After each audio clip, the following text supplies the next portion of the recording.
votre fidélité. 20h sur la télévision Futur Média. Bienvenue à cette édition. Les titres, c'est tout de suite. À Saint-Louis, 7 familles de pêcheurs toujours sans nouvelles de leurs disparus. Leur embarcation a été tracée en haute mer il y a 11 jours et depuis ces silences radio, l'État est invité à intervenir pour intensifier les recherches. À Touba, les autorités religieuses sortent de leurs réserves suite aux manifestations dans la ville sainte. Serigne Bass Abdou Khadre condamne des actes en totale contradiction avec les enseignements de Serigne Touba. Le Sénégal affronte le Nigeria ce dimanche dans le cadre de la CAN U20 en Égypte. Selon le coach des Lionceaux, Malik Daf, concentration et détermination permettront aux joueurs de faire la différence. Voilà pour les titres. Le développement, c'est tout de suite.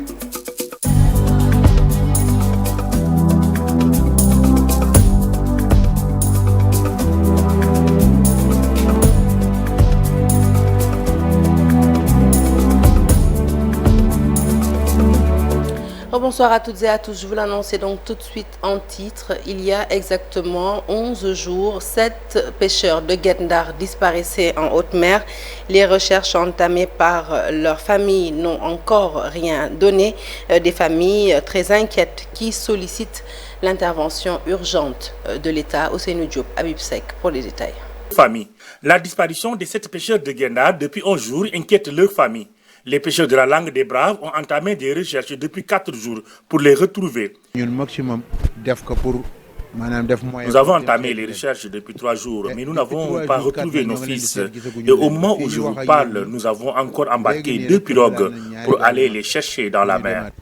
Selon Birama Sarr, l'État doit leur venir en aide pour retrouver les pêcheurs disparus en haute mer. Il précise que seule la marine peut retrouver les pêcheurs disparus. Si vraiment l'État veut nous aider, nous pensons que c'est le moment ou jamais. En mer, les pêcheurs auront de sérieux problèmes pour s'alimenter. Et le pire peut arriver à tout moment. Abou Sarr, un des membres de la famille, lui, est très inquiet à cause de la mer qui est très agitée depuis quelques jours. Si les pêcheurs sont toujours vivants, c'est sûr qu'ils sont dans des difficultés parce qu'ils devaient faire 5 jours au maximum et actuellement, ils ont fait 11 jours.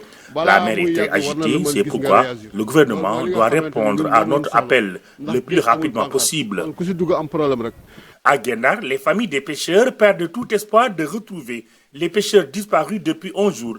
Ils ont lancé un message à l'État du Sénégal pour qu'il prenne toutes les mesures idoines afin d'entamer les recherches avec les gros moyens.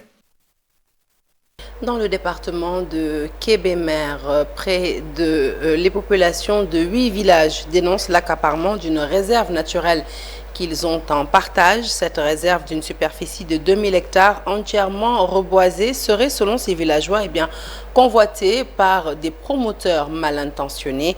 Pour leur barrer la route, ils ont organisé un rassemblement, une rencontre au cours de laquelle ils promettent de se battre pour la conservation de leur patrimoine. Le point avec Tchernoufal. La réserve naturelle communautaire de Diokoul-Diourine est aujourd'hui menacée de spoliation par des personnes mal intentionnées. Des membres du comité intervillageois de la RNC sont montés au créneau pour le dénoncer. Aujourd'hui, les gens se sont levés, les riverains, les fils de la zone des Niayes, ceux de la commune de Diokoul, les amis de la nature et des citoyens sénégalais disent non face à cette énième tentative de récupération de nos exploitations familiales et des espaces de patriage qui nous restent via la menace de la GCO. Selon les villageois, des centaines d'hectares ont été délimités dans la RNC par un inconnu qui veut s'accaparer illégalement de leurs terres. Des personnes mal intentionnées ont mis des bornes dans cet espace communautaire. Le conseil municipal de Diokoul-Diourine a ordonné à la population qui gère le RNC d'enlever entièrement ces bornes sur près de 500 hectares. Les populations des villages qui partagent cette zone naturelle se sont réunies à Lompoul village pour exprimer leur mécontentement et demander aux autorités compétentes de prendre des mesures pour mettre fin à cette situation. Nous lançons un appel ferme aux autorités du département et de la région d'arrêter ces gens qui foulent leurs pieds sur la loi, sur le domaine national et de la zone de restauration. Ils sont en train de spolier les terres de la zone des Niayes. Toute autre action contraire à cela sera aux antipodes des intérêts et du bien-être des populations. La réserve naturelle communautaire de Diokoul-Djaourine, qui s'étend sur 2000 hectares, a été entièrement reboisée par les populations locales depuis 2013 pour la régénération de nouvelles espèces d'arbres. Mais depuis quelque temps, cette zone protégée est menacée par des spoliateurs fonciers. Et nous restons avec vous, Tchernofal, pour cette fois-ci recueillir l'avis du maire de la commune de Diokoul-Djaourine. Selon lui, la municipalité n'a procédé à aucune délibération sur le site en question. Il dit avoir ordonné, et après avoir fait toutes les vérifications nécessaires, ordonné à la commission domaniale d'enlever tous les piquets. Je propose d'écouter Gora Gueye, maire de la commune de Diokoul. C'est des alertes. Comme quoi il y a une personne, un certain Amadel, qui est en train de faire des implantations sur plusieurs dizaines d'hectares dans la commune de Diokoul. Et quand nous avons eu l'information, nous avons donné l'ordre à la commission domaniale, après avoir saisi le maire de Tchep, après avoir saisi aussi l'autorité de la situation. Le maire de Tchep nous a signifié que lui n'a pas fait de délibération dans cette zone-là. Et il n'était pas au courant que ce monsieur-là était en train de faire une implantation sur plusieurs dizaines d'hectares. Donc c'est pour cela que nous avons ordonné à la commission domaniale d'enlever les piquets et d'amener tous les piquets au niveau de la maison communautaire. Maintenant, après, il y a eu plusieurs développements. Donc ça, je pense que je ne peux pas m'avancer là-dessus. Mais ce qui est constant, c'est que nous avons demandé à ce que les piquets implantés par ce monsieur-là soient enlevés de la commune de Diokoul et que ça soit déposé au niveau de la maison communautaire.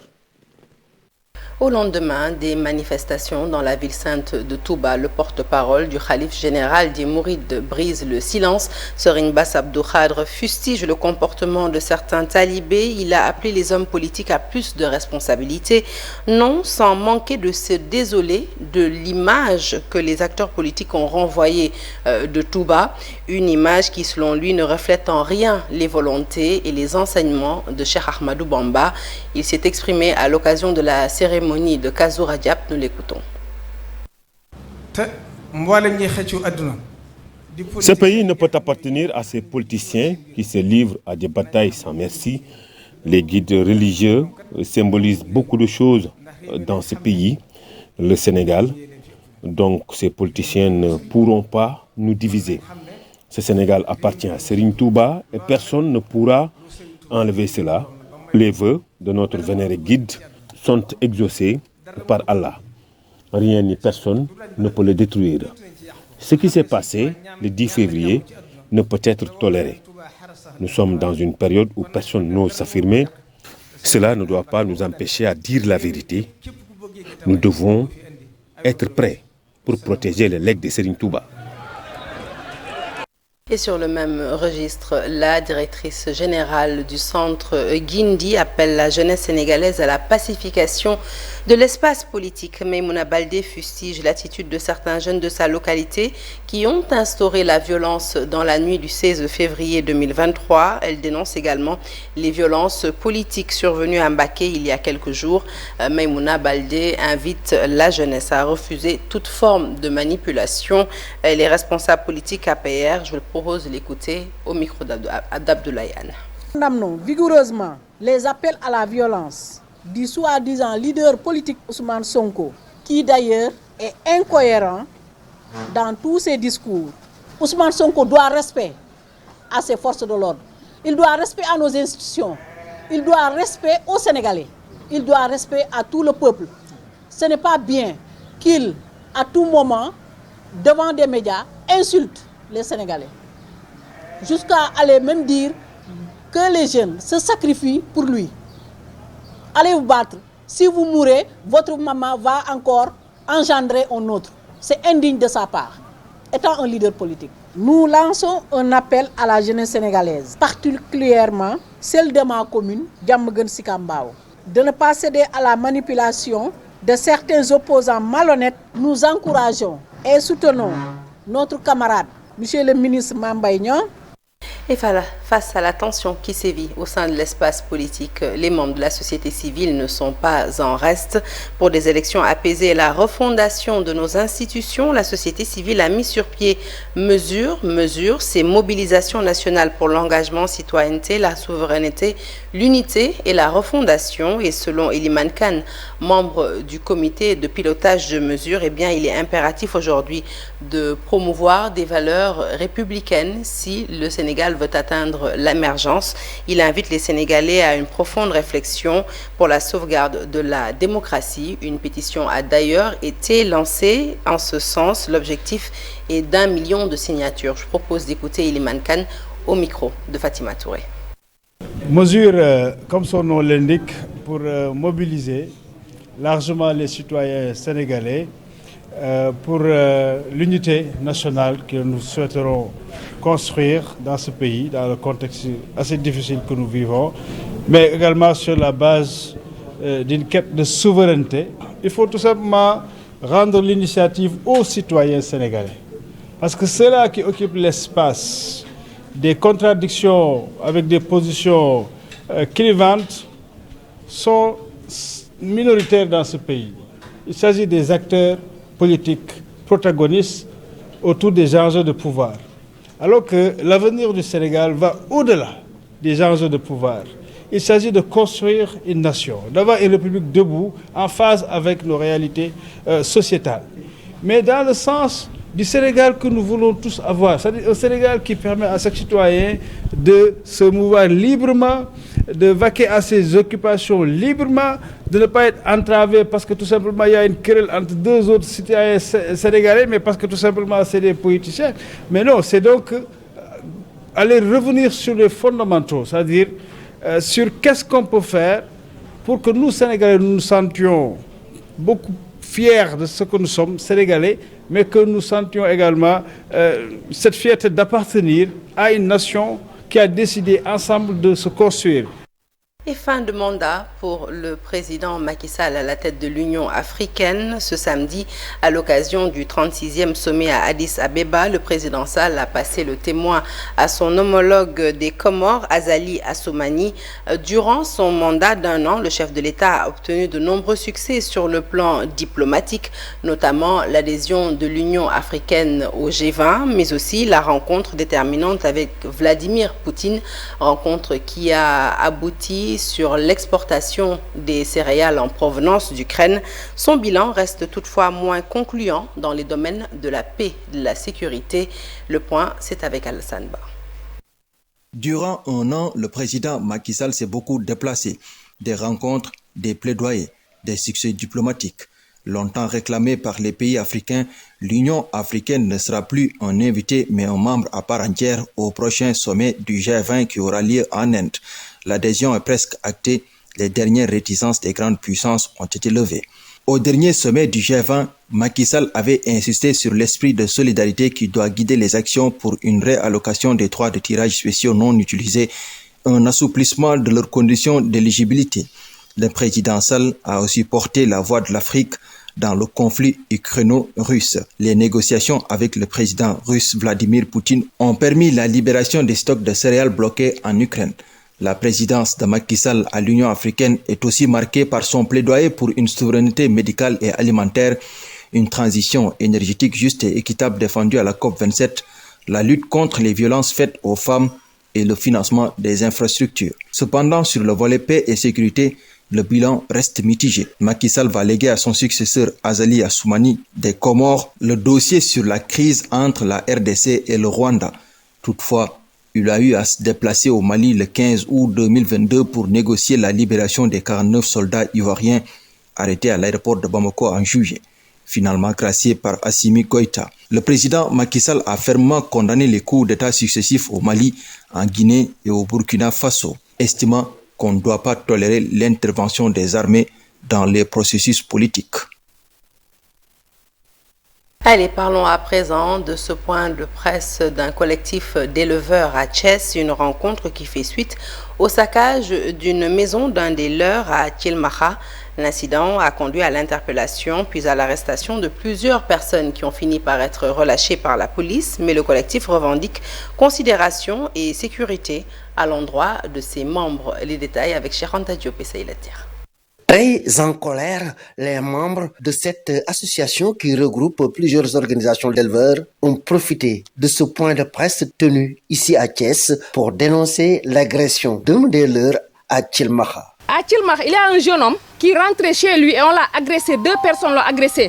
Et il est retourné chez lui, ils ont allé pour voir celui qui les a agressés. Mais en allant là-bas, à 1 kilomètre de ce qui s'est passé, ils ont trouvé le Winde de Biram et ils ont dit que c'est lui. Winde, c'est-à-dire, c'est un transhumant, Mangane.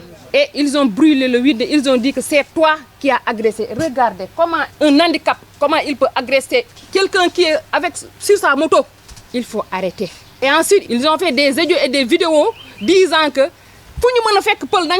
on a violenté ses enfants, sa femme et ses sœurs.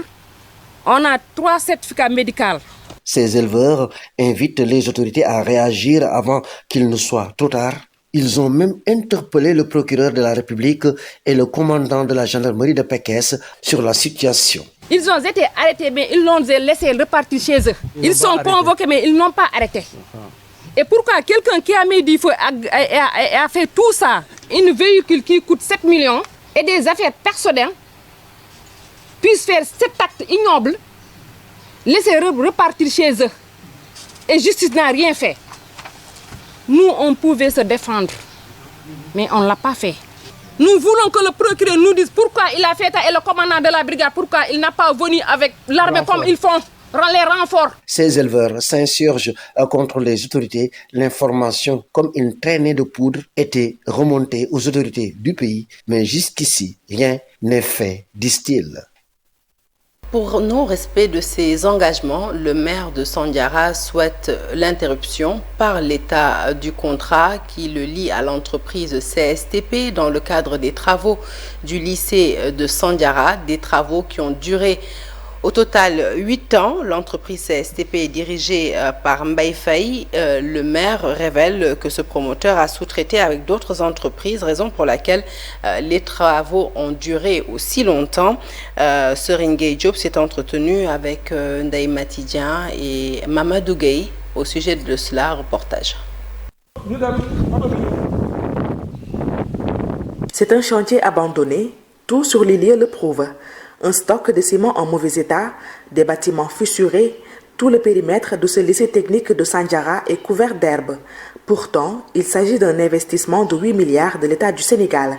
Le maire Serigne Diop déplore la lenteur des travaux entamés depuis 8 ans. Il n'y a jamais eu de matériel sur ce chantier. Il y a eu beaucoup de tâcherons, n'est-ce pas, qui étaient en fait embauchés par bâtiment. Il y a eu des contrats, des sous-contrats entre l'entreprise et d'autres tâcherons, qui certainement, d'après ce qu'ils nous disent, n'ont pas été payés à la hauteur de leur travail. Et dès que ce contrat ou le budget qui était alloué s'arrêtait, les entreprises s'arrêtaient. Le gouvernement doit rompre le contrat avec le CSTP de Mbaye Faye pour la construction de ce lycée.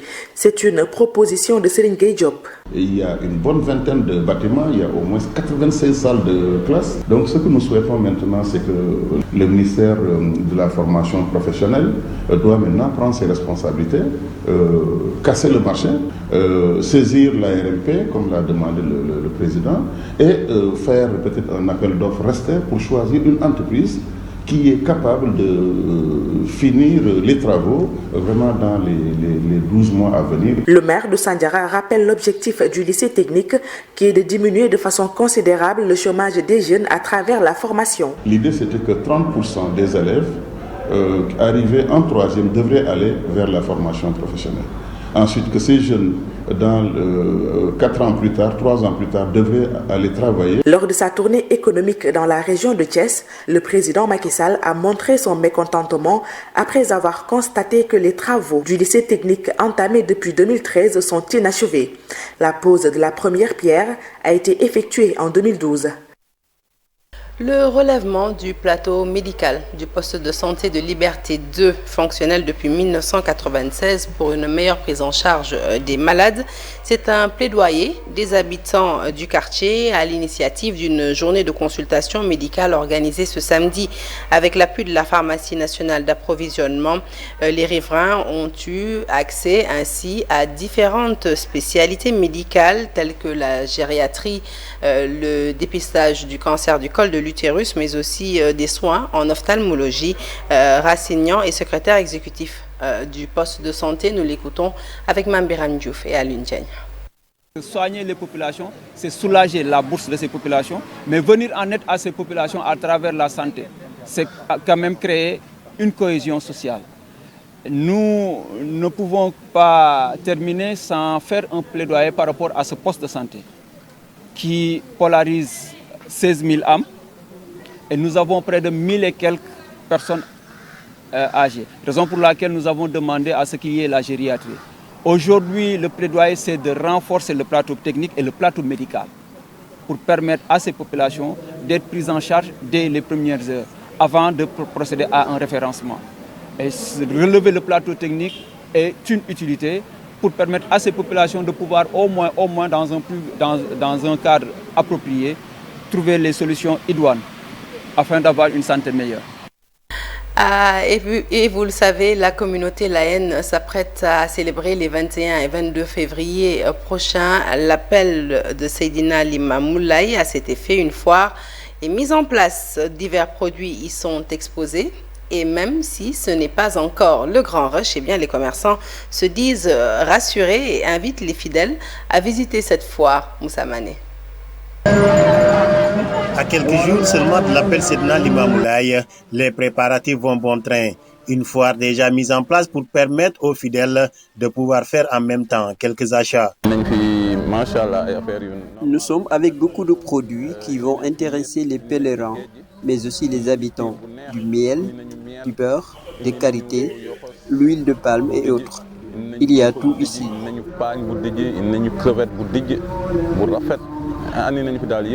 Des produits de toutes sortes sont exposés ici, même si les clients se font rares dans la matinée. N'empêche, les commerçants s'en sortent pas mal. Chaque jour, on vend plus de 20 paquets par heure. Jusqu'à 23 heures, on peut vendre à 35 000 par jour. Les clients viennent souvent le soir, surtout à partir de 17 h. Cependant, ils demandent à ce que les autorités leur accordent encore quelques jours. Nous demandons encore quelques jours de plus, peut-être même jusqu'à 5 jours. La 143e édition aura lieu le 21 et 22 février prochain. Les commerçants espèrent voir les clients. L'actualité sportive à présent avec la CAN U20 qui se déroule en Égypte. Le Sénégal débute sa compétition ce dimanche face au Nigeria. Ce sera à partir de 17 h une confrontation où la concentration et la détermination des joueurs va faire la différence selon Malik Daf, le sélectionneur des Lionceaux, que je vous propose d'écouter tout de suite. Le Nigeria aussi fait partie des équipes les plus respectées en Afrique. Ils sont champions du monde en U20. Ils sont champions d'Afrique en U20, donc c'est une équipe qu'on respecte beaucoup. Mais comme on dit, les années changent. Les années changent. Maintenant, comme on dit, on va dans une échéance de Coupe d'Afrique. C'est une CAN pour toutes les équipes, on a le mot à dire. Maintenant, comme on dit, les contextes peuvent changer. C'est une nouvelle CAN avec des nouveaux groupes, de nouveaux joueurs. Donc je pense que c'est 50-50. Ici, il n'y a pas de favori. Pour moi, le favori, c'est l'équipe la plus concentrée de la favori. Pour moi, il n'y a pas de favori pour moi. On respecte beaucoup le Nigeria quand même, qui possède de très très bons joueurs. C'est un pays de football comme l'Égypte, mais quand même, je dis que le Sénégal aussi a montré depuis quelques années quand même qu'il ne faut vraiment pas penser à cette équipe, parce que c'est une équipe qui est constante, qui fait des bons résultats dans la petite catégorie. Allez, nous restons en football toujours, mais pour vous intéresser à la 13e journée de Ligue 1, deux résultats enregistrés ce samedi. L'AS Douanes qui concède le nul, un but partout face au Casa Sport, alors que la Sonaco s'est battue par Teungueth FC sur le score de 2 buts à 1. Une fois n'est pas coutume, nous parlons de Viet Vo Dao dans ce journal. Après 4 années d'attente, des pratiquants sénégalais ont pu bénéficier d'un examen de passage au 4e dan. Ils sont au nombre de 14 avec un niveau jugé acceptable par l'instance continentale. Le point avec Cheikh Sadibou Diarra. Après les 5 premiers au mois dernier, 14 autres pratiquants de Viet Vo Dao ont passé l'examen de passage au 4e dan. Une première au Sénégal et en Afrique. Il y a des épreuves. Il y a 6 épreuves qu'ils ont fait, les enchaînements, les armes, tout ça. Donc en total, c'est 6 épreuves comme ça qu'on les demande de faire. Maintenant, on note en fonction, ce n'est pas uniquement la connaissance, mais on note l'attitude, on note la vitesse, la précision. Il y a des critères à partir desquels on tient compte pour pouvoir noter. Nous avons 14 candidats. Et ça, c'est le premier passage de 4e dan organisé par la Fédération africaine de Vovinam Viet Vo Dao. Voilà, c'est pour la première fois que l'Union sénégalaise, membre fondateur de la Fédération africaine, organise son premier passage de 4e dan. Une évaluation jugée d'un bon niveau.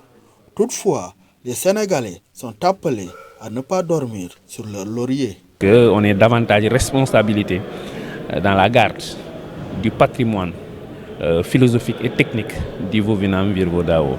Et donc chargé de la formation non seulement des débutants, mais aussi et surtout de la formation, de l'encadrement des instructeurs et des professeurs. Le niveau est acceptable. Il est vrai qu'il n'y a rien de parfait. C'est même ça la philosophie du Vovinam. On doit toujours chercher à dépasser le niveau qu'on a. Nous sommes là en tant que fédération africaine pour contribuer, pour travailler avec nos frères sénégaliens et on va essayer d'envoyer des matchs de Vietnam ici pour élever le niveau technique plus dans le futur. Avec les futurs gradés au 4e dan, le Viet Vo Dao sénégalais va gagner en expertise dans la formation de ses pratiquants tout en espérant un avenir radieux. En basketball, l'Assemblée générale d'information ce samedi de la Fédération sénégalaise de basket, les participants ont adopté à l'unanimité et par acclamation les rapports d'activité et financiers du Bureau fédéral de la saison 2021-2022. Et nous restons toujours dans le secteur du basket pour vous parler cette fois-ci des All-Star Games, un grand événement réunissant les plus grandes stars de la NBA et qui se déroule en ce moment à Salt Lake City dans le Utah. Alors même s'ils ne sont pas basketteurs, 2 Sénégalais s'y illustrent grâce à un autre art, le cinéma. Leur court-métrage Renaissance, qui raconte le rêve d'un jeune homme aspirant à devenir basketteur professionnel, a été sélectionné et projeté par la NBA à l'occasion d'un événement dénommé Film NBA for Fans, une fierté pour Abdoulaye Ndao et Mohamed Diohane, les co-réalisateurs du court-métrage et envoyé spécial à Salt Lake City, Mame Fatou Ndoye. Les images sont signées Seydina Alioune Diagne. 2 Sénégalais, des visages peu familiers dans le basket professionnel, mais ils sont bien présents ici à Utah à l'occasion du All-Star Weekend. Abdoulaye Ndao d'Ilay Pro et Mohamed Diohane ont vu leur court-métrage être retenu et projeté pour le NBA Festival Film. Donc le film a été soumis en compétition, on va dire, avec plusieurs autres films qui ont été faits en Afrique. Et le nôtre a été choisi justement pour représenter l'Afrique.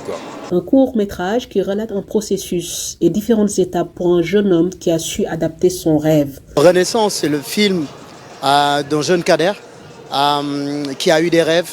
Les rêves les plus fous, c'est être un professionnel du basket. Alors à un moment du film, il a vu ses rêves tomber à l'eau, tout simplement parce qu'il n'y avait plus de terrain de basket. Beaucoup de terrains de basket ont été détruits pour en faire soit des routes, soit des immeubles. Et donc le film est en 2 temps. La première partie fait référence au jeune Kader et la deuxième partie fait référence au grand Kader qui a vu le rêve de plusieurs jeunes se réaliser grâce à l'arrivée de balles, à l'arrivée des infrastructures qui ont été installées et qui fait qu'aujourd'hui les jeunes peuvent croire en leurs rêves les plus fous. Le plus important, c'est le fait de tout le temps croire en ses rêves et de faire tout ce qui est, même si on n'a pas par exemple tout ne nous est pas donné dès le départ. Il y a toujours un moyen de faire en sorte de pouvoir réaliser nos rêves les plus fous. Cette projection au NBA Festival Film ici à Salt Lake City est déjà un premier challenge relevé par Abdoulaye Ndao et Mohamed Sy. Ils espèrent que ce court-métrage sera vu par un plus grand nombre, à commencer par les Sénégalais. On est deux jeunes réalisateurs qui viennent de Dakar.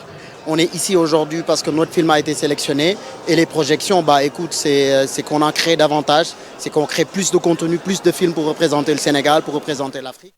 Merci à Mamfatou Ndoye, merci à vous de nous avoir suivis. Ce journal est à présent terminé. Bonne suite des programmes sur la télévision Futur Média. Excellente soirée.